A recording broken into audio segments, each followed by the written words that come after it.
The Championship.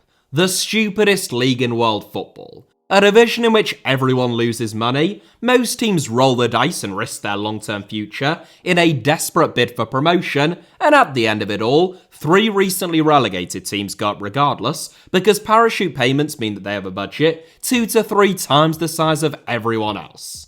Don't you just love it? Unironically, yes, I do, which is convenient because it is where my club, Hull City, have spent most of my life competing, tasting 3 promotions and 1 relegation. The Championship is a brutal 46-game slog, which can break players who are unfamiliar with the English game, but it can also provide a brilliant launchpad for players to go on to bigger and better things. Almost everyone in Gareth Southgate's England squad, from Jordan Pickford through to Harry Kane, has some experience playing in the Championship, and it is where the likes of John Stones and Jude Bellingham, 2 of England's most important players, began their careers. That is to say nothing of non-English players like Ruben Neves, Diogo Jota, Tim Cahill, or Gareth Bale. I would bet my life savings that at least 5 current Championship players will go on to win caps for England, and that at least one of them will be nominated for the Ballon d'Or. That's right, I'm so confident in that I'd be willing to put £70 on the line. So, who are they? Well, in today's video, I'm going to pick out 7 players who I think are too good for the Championship and are destined to play at a much higher level, with only one caveat. I am going to be limiting myself to a maximum of 1 player per club, given that pretty much Leicester City's entire starting 11 is far too good for the Championship, and I just think that it's more interesting that way. I also won't be including any loan players. Sorry, Fabio Carvalho. Just as a bonus at the end, I have actually made this video twice in the past about players who I think are too good for the Championship, once in May 2020, so almost 4 years ago, and once in March 2022, so roughly 2 years ago, and I thought that it might be fun to take a quick look back at the players who featured on those 2 occasions, to see whether I was right about them, and they've gone on to much bigger and better things, or whether I was wrong, and they're now languishing in League 2. Before that though, here are, in my view, and in my view only, with a maximum of 1 player per club, 7 players who are simply too good for the Championship right now.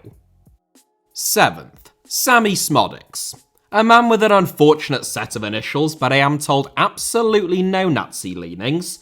Samy Morsy is the oldest player in this 7, by at least a couple of years, and that is slightly depressing for me to say because I will turn the same age as him at the end of this month. You know, lesser mortals would be beginning to think that maybe their hopes of making it as a professional footballer were over. But not me. It's quite remarkable, given the manner in which he has performed this season, that Samy Morsy hasn't won a single cap for the Republic of Ireland at the age of 28. Morsy has been called up twice by Ireland, but he's never got on the pitch. And now there are rumours that Hungary, who Morsy is also eligible to represent through a different grandparent, may be planning to poach him ahead of Euro 2024. With Ireland having failed to qualify for the tournament, and Hungary more than capable of getting out of Group A up against Germany, Scotland and Switzerland, one would imagine that would be a tough invite to turn down.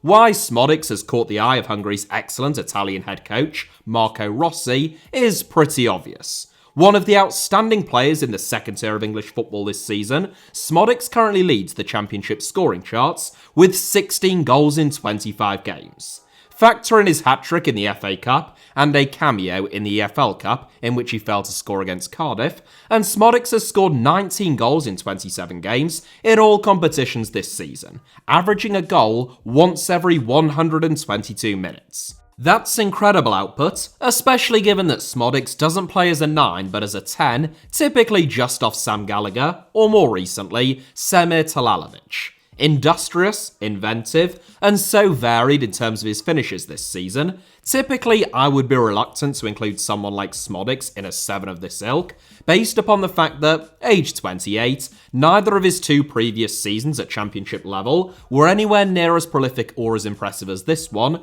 and he could therefore just be in a very purple patch of form. I loathe to use the term, but a one-season wonder you might even say. Having watched him at least 5 times this season though, including live, I just don't get that impression. Of course, he is coursing with confidence, but I also think that he's very talented. And so, by the narrowest of margins, ahead of several honourable mentions that I'll discuss later on, it's the Blackburn Rovers man who gets us started, and you have to imagine that Blackburn would be in real trouble this season without him. 6th, Gabriel Sara. For the second successive campaign, Norwich City have underwhelmed this season. Whenever Norwich are in the Championship, they are expected to compete at the top end of the division, but they slumped to a 13th place finish last season, and it would be no great surprise if they ended up in similar territory when this season finishes as well. For all of the doom and gloom though, the Canaries are blessed with 2 genuinely outstanding players by Championship standards. One of them is Jonathan Rowe, who is still only 20 years old, and may have the highest ceiling out of the 2 of them, and the other is Gabriel Sara. Both are destined for the Premier League, almost certainly in the summer transfer window, at which point Norwich will have to very wisely reinvest those funds, or risk falling even further down the table, but for now, they're Championship players, and we'll focus on the positives. Either could have featured in this 7, but 4 years Rowe's senior, I think Sara is the standout candidate at this moment in time. Signed directly from Sao Paulo in the summer of 2022, following Norwich's relegation from the Premier League for a £6 million transfer fee, Sara perhaps isn't a quintessentially Brazilian midfielder within the English psyche. Technically sound, but not outstanding, and rarely overly elaborate, his biggest strengths lie in terms of his in-game intelligence, athleticism, and weight of pass. A shoo-in in any Championship 11 in central midfield, Sara is the beating heart of a subpar Norwich City team, and everything about the way in which he plays the game suggests that he will have no problem succeeding at a higher level, as, one could even argue, in light of his 2 seasons at Sao Paulo, he already has. If I was the chief scout or sporting director of any bottom half Premier League team, or even Newcastle, I'd be keeping a very close eye on him. 5th, Jack Clarke. On sheer talent, there aren't many Championship players who can compete with Jack Clarke, even at the 3 relegated clubs. It feels like Clarke has been around for a while now, having enjoyed his breakout campaign at Leeds United 5 years ago, but he only recently turned 23. Clarke's teenage promise was such that following his debut campaign at Elland Road, Tottenham signed him for in excess of £10 million. Clarke never played a single minute of Premier League football for Spurs, and just 95 minutes at all competitions, going out on loan to Leeds, QPR, Stoke, and eventually Sunderland. After helping the Black Cats to promotion from League One, Sunderland made Clarke their marquee signing back in the Championship, reportedly for a fee of just £750,000.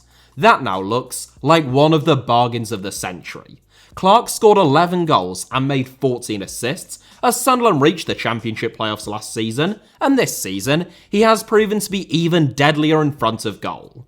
It's worth noting that Clarke's creative output has dropped off a little. He has only made 2 assists this season, but 13 goals is the 4th highest figure in the Championship, despite the fact that he plays on the left flank. A class above every other player in the Sunderland squad, Clarke is quick, he has great feet, and his right foot is capable of both finding the back of the net and whipping a sumptuous ball into the box with equal aplomb. And without him, there's not a chance in hell that Sunderland would be in playoff contention this season. Clarke's game still has deficiencies, don't get me wrong. He's weak, allergic to defending, and his tendency to drift in and out of games may cause him headaches at some Premier League clubs. But in moments, he's as good as almost anyone in this division. The Premier League beckons, whether that's with Sunderland or someone else. 4th, Kyle Walker-Peters.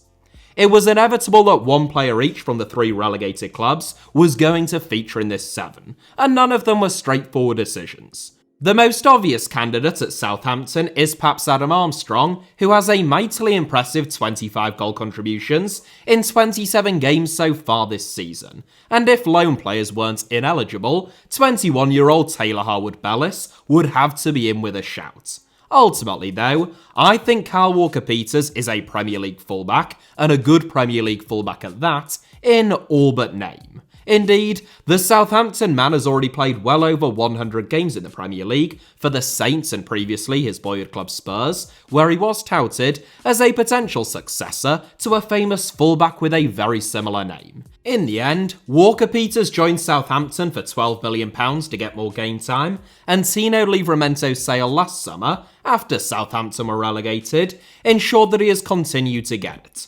A quick, tireless and attack-minded fullback who is almost as comfortable at left-back as he is at right-back, Walker-Peters is defensively capable and a menace when he bombs forward. Still only 26, he has chipped in with a couple of goals and a couple of assists from right-back so far this season, in a Southampton team that is currently on an 18-game unbeaten run, breathing down Ipswich's neck in the hunt for automatic promotion. Walker-Peters has been a big part of that. I think that he is comfortably one of the two best fullbacks in the division, and good value for a spot in fourth. Third, Kiernan Dewsbury-Hall.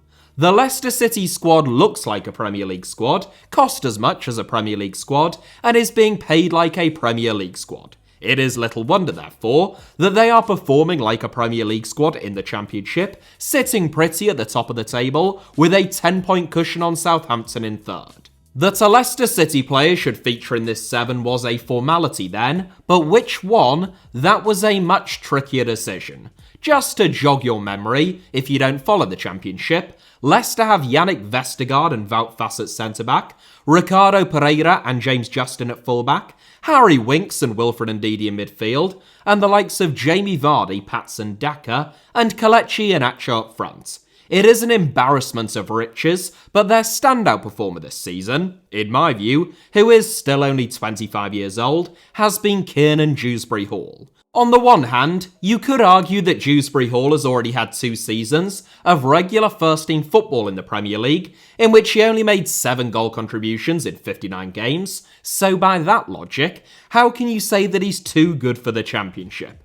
It's an argument that I've seen made. On the other hand, I suppose, it is just worth emphasising that Dewsbury-Hall plays in midfield, so the numbers that he is putting up this season are the anomaly, rather than his time in the Premier League having been particularly underwhelming, especially for a young player.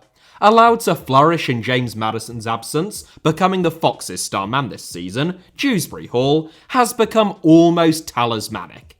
He has scored 9 goals and made 9 assists in 26 games in the Championship, averaging a goal contribution every 120 minutes from central or attacking midfield.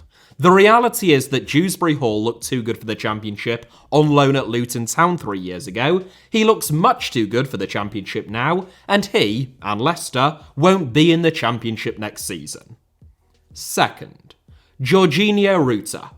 Leeds United are doing well this season, currently 4th in the Championship and virtually guaranteed now of at least a playoff place, but I actually think that when you look at the star power, by Championship standards, and the individual talents of some of their players, arguably it would constitute a failure if they missed out on automatic promotion. Not that Leeds fans will care, if they manage to win the playoffs of course. For my money, there are 3 standout players at Leeds, Crescencio Somerville, Ethan Ampadu, and Georginio Rutter, and all 3 of them are capable of playing, and indeed have played, in the Premier League. Any could have featured, and I think Somerville has actually been Leeds' standout player this season, which is reflected both in his output, he has scored 12 goals and made 7 assists, and the number of Man of the Match awards that he has won, 11, which is the most of any player in the division. Nonetheless, I've picked Georginio Rutter because I think he's better at football. Is that a simple enough explanation? Probably don't need to add much to that. In fairness, Rutter really ought to be too good for the Championship, given that Leeds signed him for a club record-breaking £36 million from Hoffenheim, which is more than most Championship squads cost to assemble. The decision to spend quite so much of their budget, mid-season, on someone so young backfired for Leeds last season, as Rutter failed to score and made only 1 assist, and Leeds were relegated. In the Championship, though, with more time to settle in, away from the pressure of a relegation dogfight, and of course, up against weaker opposition, Rutter has proven his class. Gifted, skillful, and incredibly creative, all Rutter really lacks is a bit of composure and cutting edge in the final third. That's why he has only scored 4 goals this season, as well as making 9 assists, but he still stood out in most of Leeds' games, and if he can add the finishing touches, still aged only 21, he should have a really bright future in the game. 0. Honourable mentions. A lot of my shortlist for this 7 was just narrowing down players from one club, so the likes of Ethan Ampadu, Crescencio Somerville, Harry Winks, Ricardo Pereira, Patson Daka, Kelechi Iheanacho, and Adam Armstrong all earn very honourable mentions. Meanwhile, elsewhere, I think Cardiff City's Perry and G, Hull City's Jacob Greaves, and Plymouth Argyle's Morgan Whittaker are all capable of playing at a higher level. The most notable omission, or omissions, and this carries a hint as to top spot, is the absence of any Ipswich Town players, despite the fact that the Tractor Boys are flying high in the automatic promotion places.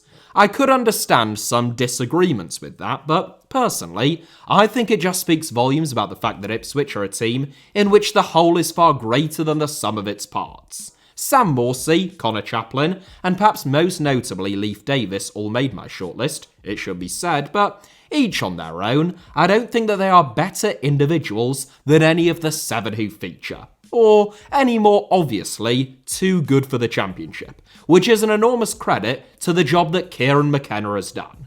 And now for top spot, which I imagine will cause a fair bit of outrage in the comments, but I'm confident that, barring any disasters, it will age as well as Jeff Bridges. First, Jaden Philogene. I know. He plays for Hull City, you support Hull City, you have therefore put a player who plays for Hull City top of a list of 7 players who are too good for the championship while supporting Hull City, you are ludicrously biased and should be shot in the head. I am way ahead of you. The reality is that Jaden Philogene playing for Hull City actually made me less likely to put him top because I know what people will say in the comments and just putting him 5th or something would save me a lot of hassle. I don't think that he should be 5th though, I think that he deserves to be 1st, so that's where I've put him. The only other time that I've said Hull City had the best player in the championship was Jared Bowen, along with Eberechi Eze at the time, and I was also told that that was my black and amber tinted spectacles, he wouldn't make it in the Premier League, etc, but, you know, so far, not true. Bowen is a full England international, one of the most productive wide players in the Premier League, and he scored the winning goal last season for West Ham in a European final. And yet, I would say, with some confidence in fact, that Jaden Philogene's ceiling is considerably higher than even Bowen's, and indeed, I think he has the potential to be the best player who has played for Hull City during my lifetime. It is just a shame that he'll probably leave in the summer, or, at best, we might get one more season out of him. Signed in the summer for £5 million from Aston Villa, Unai Emery told Philogene that he was part of his first team plans after he starred in Villa's pre-season tour of the United States, but that he was unlikely to start games following the arrival of Moussa Diaby. Rotation wasn't part of Philogene's plans, aged 21, and having played regular first-team football on loan at Cardiff City last season, so he effectively forced Villa's hand. I had high hopes for Philogene, having watched him star for Cardiff against us, but nothing could quite have prepared me for the speed of his feet and mind, the effortlessness with which he beats players, and his healthy dose of end product as a bonus. Before getting injured in early December, Philogene had made 11 goal contributions in his last 10 games from the left flank, making him the most productive player in the division. And it's no surprise that Hull City's form has fallen off a cliff while he has been out of the team. Look, I don't want to delve into hyperbole, and there are so many variables in terms of attitude, application, injuries, and sheer fortune or misfortune when it comes to young players, but Philogene should, at a minimum, play for England. And if everything falls into place, he is capable of doing almost anything within the game. Philogene has spoken about his own ambition being to win the Ballon d'Or, and whilst I'm not going to go that far just yet because this will get clipped, he is the only Hull City player I've ever seen who is capable of it, and I think that he is the most gifted player in the Championship. So those are my 7, but I promised you in the introduction that I would revisit my 2020 and 2022 lists from 4 and 2 years ago, so you can either doff your caps at my incredible scouting abilities and footballing wisdom, or mock and deride me writing off my most recent 7 as the inane ramblings of a madman as well. In May 2020, my 7 players who are or were too good for the Championship were Benjamin White, who now plays for Arsenal, Ollie Watkins, now of Aston Villa, Calvin Phillips, who doesn't really play for anyone but is contracted to Manchester City, Alexander Mitrovic, who scored 15 goals in 28 games for Fulham last season but now plays for Al Hilal in Saudi Arabia, Mateus Pereira, who, somewhat unusually, is also contracted to Al Hilal, but is currently on loan with Cruzeiro in Brazil, Said Benrahma, who is now in his 4th season at West Ham, and, in top spot, Eber Eze, who is still one of the best players that I've ever seen in the Championship, and now plays for Crystal Palace, where I would argue he is still a standout player and will likely end up joining a rich 7 club at some stage. In March 2022, my selections were Jed Spence, who just joined Genoa on loan from Tottenham, Bournemouth's Mark Travers, Liverpool's Fabio Carvalho, who recently joined Hull City on loan. I know, I can't believe it either. Harry Souttar, who now plays for Leicester City, Fulham star Harry Wilson, and, in top spot, featuring for a second time, Alexander Mitrovic. In 2020, let's just be frank about it, I smashed it. Faultless. 10 out of 10. In 2022, Spencer's sort of cacked the bed a bit following his move to Spurs, Travers has been usurped as number 1 at Bournemouth, and Carvalho hasn't become a regular at Liverpool, but I still think he has a huge future.